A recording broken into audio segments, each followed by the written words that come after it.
All right, beautiful people, gather around as I tell you about the story of how I went from being an awkward, negative aura, weird, sauceless, broke, fraudulent bum, also scared of talking to girls. This list is too long. How did I go from being a first-year art school college student to full-time YouTuber with 1 million subscribers when I was 18, all in just 1 year after dropping out? Well, my friend. Whoa, that's so cool. Did it also give you the confidence to not be scared of talking to girls? No. No, of course not. But I had this cool gold plaque now. Anyways, let me tell you the story of how I dropped out of school and became a YouTuber.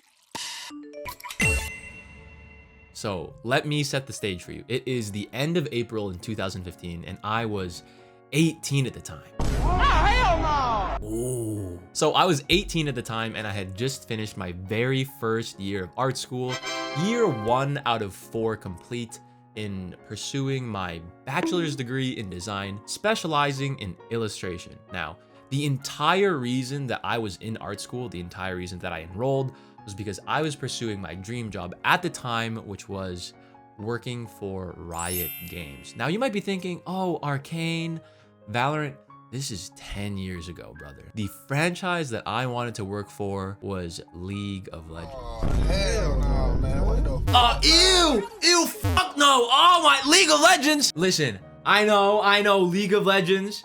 Hear me out. This was like the game that I grew up on, all right? I would be running this game in like 8th grade, and I was running this game on Skype with the homies.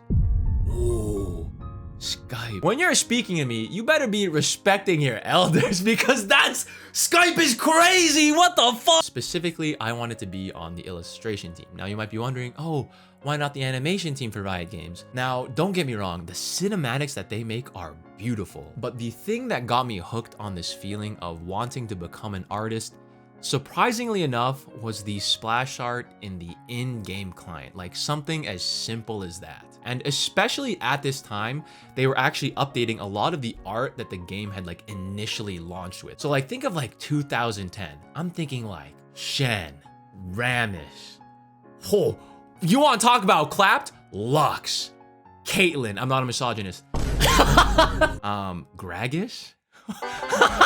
Annie literally looks like a bad dream. We got Fiddlesticks, who just looked like a cute little Five Nights at Freddy's guy, and now he's an eldritch horror. Anyways, what I'm trying to say is they came from very humble beginnings. Seeing in real time as they updated this artwork, oh my god, it was beautiful. Especially Akali. Don't even get me started. Oh my god. Anyways, I saw this shit and I was thinking to myself, I don't want to be a nurse. What the fuck? Mom, I want to be a painter. Mom, I want to go to art school. I want to be a painter.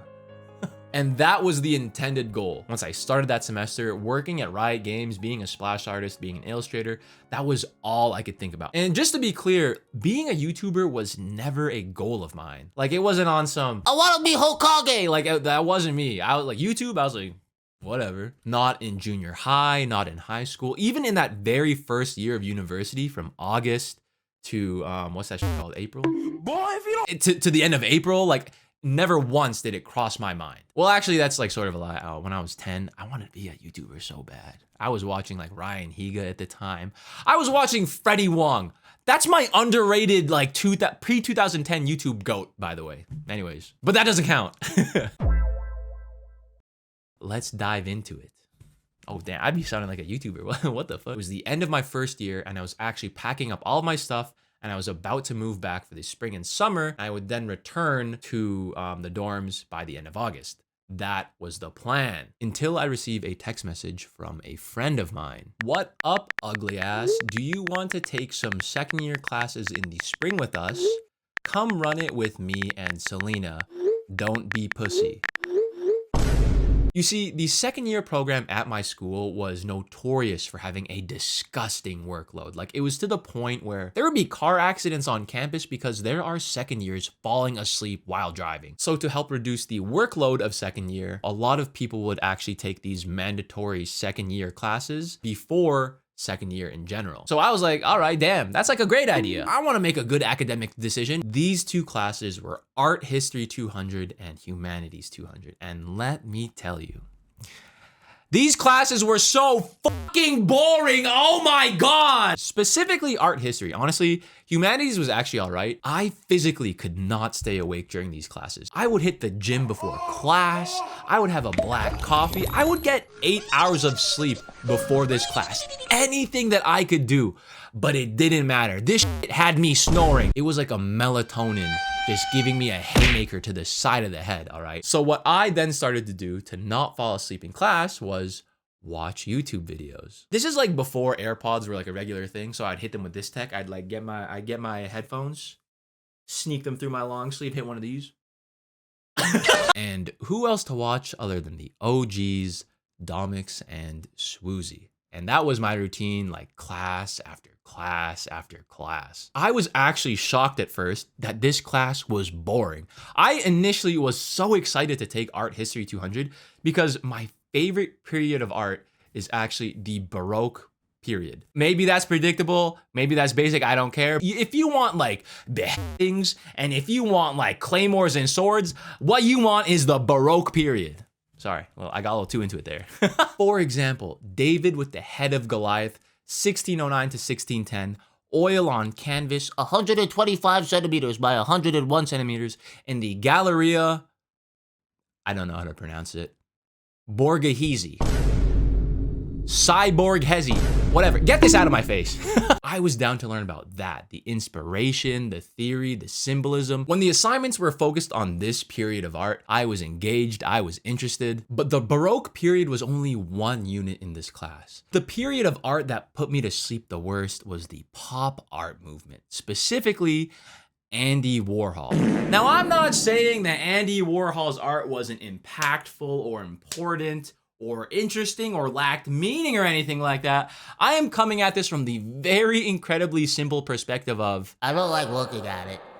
It's boring and not fun to look at. like, I don't want to write papers about it. I don't want to be at the lectures about it. And to add to the torture of this class, do you know how exams are structured? They would give us a pool of 500 different pieces of artwork and paintings where we had to memorize like the title, the artist, era, and the medium of, and like 50 or 100 of them would be on the exam.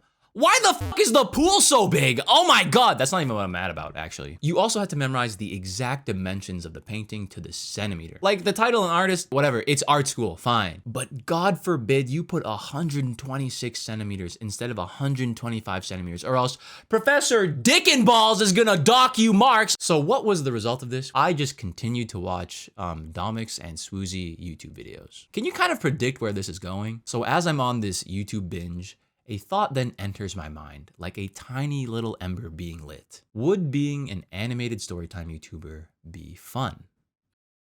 But this was a thought that I quickly turned down.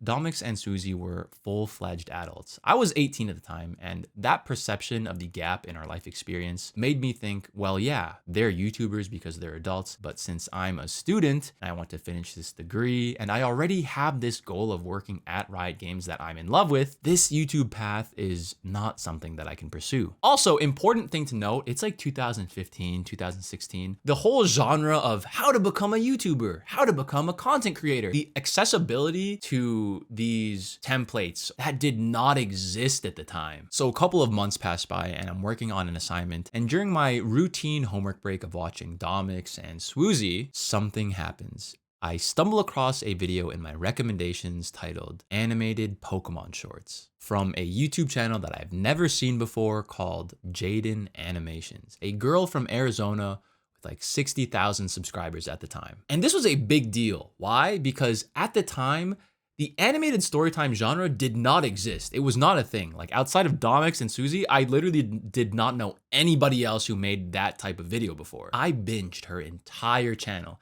and it was so fun, especially because she loved Gen 3 so much. And for those of you that don't know, Emerald, favorite game of all time. Salamence, favorite the Salamence line, favorite Pokemon of all time, all right? And after going through all of her videos and just having that first time experience of just binging a channel, that same thought that I had a couple of weeks ago returned to me.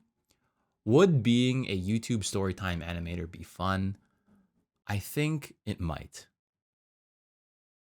But again, that's all it was. It was like a tiny ember and I had dismissed it. Jaiden is just another full-fledged adult with the skills in animation that I don't have, and I just dropped it. So I subscribe, and as I'm about to wrap up this little homework break that I've had and I'm about to resume my assignment, I'm about to close my laptop, but not before Googling Jaiden out of curiosity. I find out that she is the same exact age as me. Younger, in fact, by 2 months.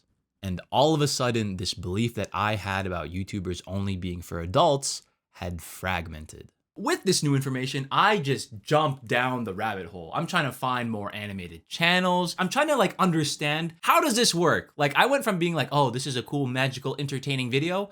Now I want to fucking know the biology of this thing because maybe I want to try it. There was still one very tiny but immovable roadblock in me wanting to commit to making YouTube videos, and it was the medium of animation. The thought of drawing things that are like just slightly different from each other multiple times makes me want to explode. Everybody still uses animation software to make their videos, and that's just not how I want to do it. I found out about the Odd Ones Out's channel through a collab that he had done with Jaiden. And actually, I'm in the outro of that video. I am in the fan art section of that video. But actually, don't look at that. That's old art. That's fucking embarrassing. I'm gonna make a new one like right here. Here you go, Jaiden, if you're watching this. Anyways, James was the very first YouTube storytime animated YouTuber that I had found out that doesn't use animation software, I should say. I found this out in a tutorial video he made, and it was basically something along the lines of, "Dear James, how do you animate your videos?" And then he goes, "Oh, I don't actually. They're not animated. They're just drawings put into a slideshow." What the fuck? This is the medium that I was praying would show up in front of me, and it did. And so this preconceived notion that I had of, I can't make YouTube videos because of my age, I'm too young, because I lack skills in animation, completely and utterly shattered. And for the very first time, I thought to myself, I want to make YouTube videos.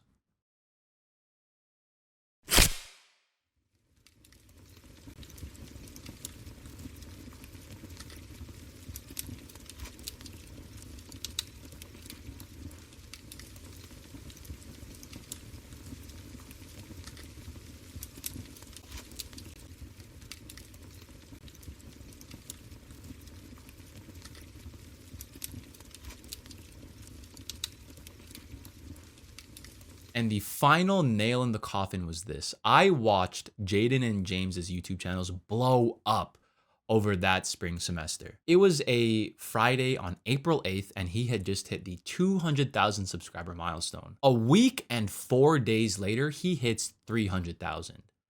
2 weeks from there, he hits 400,000. And this pace did not slow down for months. Right in the middle of March, he was at 100,000. And then by the end of July, he was at 1 million. There were points where he was hitting up to 35,000 new subscribers every day. And right behind him was Jaiden. And all I could think to myself while I was like in class, just working and studying, all I could think about was, why not me?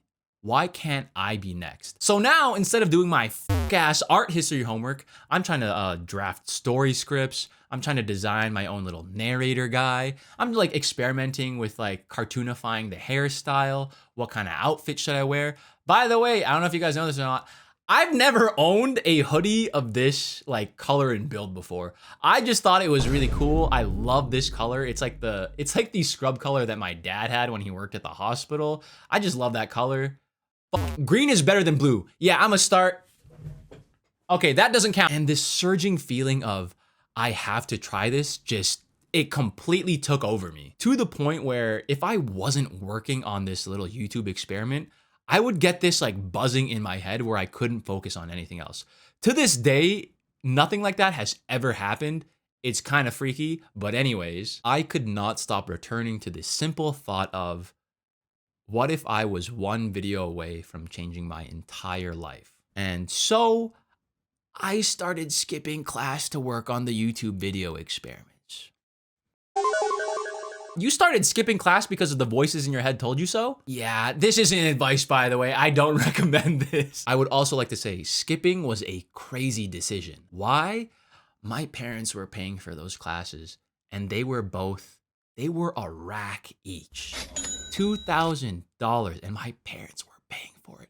Here's the crazy thing. My parents, the biggest blessings in my life, by the way, they were like, we see that you're being active about your education. You are proactively making decisions to further your education, and we like to see that shit. Good shit, son. As a gift and as a mark of our faith in you, we're gonna pay for your classes.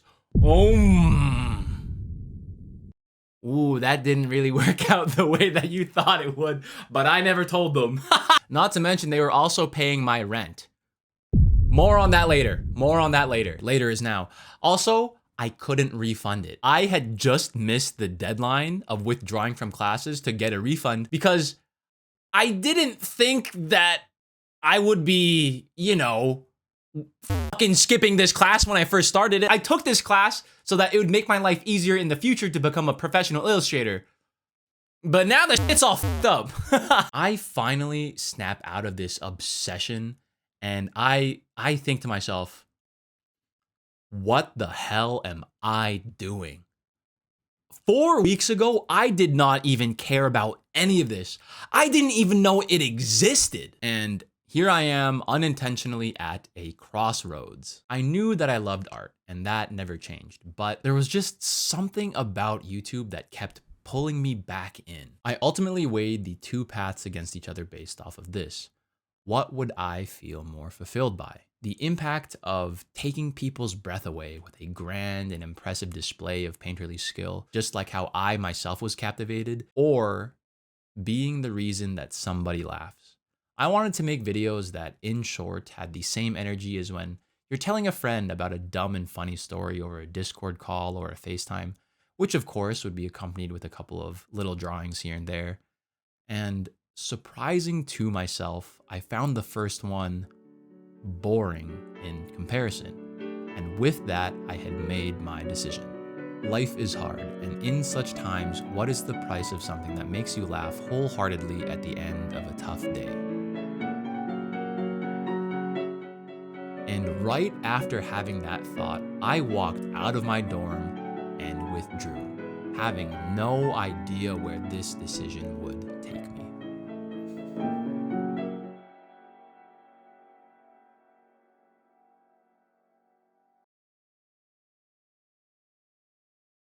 On December 1st, 2016, roughly 200 days later, I had hit the milestone of 17,000 subscribers, which wasn't a bad result necessarily, but hardly worth dropping out of school for until 10 days later on December 10th, 2016. I uploaded a video titled Skipping Class Part 1, and up until this point, every single video I had ever uploaded within the first 24 hours, the most views I've ever had was 2,000. The skipping class video hit 100,000 views in 12 hours. And 2 days later, on December 12th, 2016, in one day, I had gained 13,000 subscribers. And with this explosive growth not stopping anytime soon that month, by December 28th, 2016, I had hit 100,000 subscribers. And that was the moment that kicked off my YouTube career. What if I was one video away from changing my entire life? And yeah, that is the story of how I dropped out to become a YouTuber. What would have happened if I didn't hate that stupid fucking dumb art history class? We'll never know, but thank God I did. Thank you for watching. Cool.